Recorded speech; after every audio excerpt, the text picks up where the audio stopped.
देहभावे पूजीन मन लंपट. एकच प्रमाणाने एकच ओवी शॉर्ट मध्ये सांगतो. आपल्याकडे रोज म्हटल्या जाणारा अभंग आहे, माझे चित्त तुझ्या पाया मिठी पडली पंढरी. कशाप्रमाणे झालं? नोहे सारिता निराळे लवण मिळविता जळे.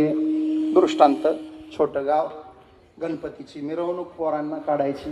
म्हटले हत्तीवरून काढू. मग हत्ती कुठं मिळल? म्हणले जाऊ साताऱ्याला.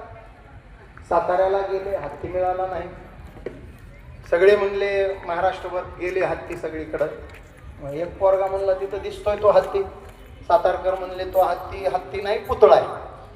म्हणले तू घेऊन जातो, आम्ही पुतळ्यावर गणपती बसवतो मिरवतो. जा म्हणले घेऊन.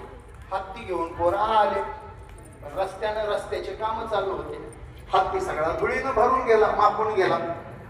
गावकरी म्हणले हत्ती चांगला आणला, पण मळून आणला तुम्ही. जा नदीला न्या आणि स्वच्छ धुवून आणा. आता तो हत्ती होता मिठापासून बनवलेला. पोरांनी नदीला नेला, धुतला आणि माघारी आणला. बरोबर?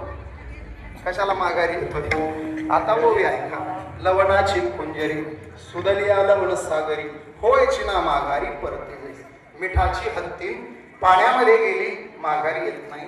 आपलं मन मिठाचा हत्ती आहे आणि भगवंताचे पाय पाण्याचा सागर आहे.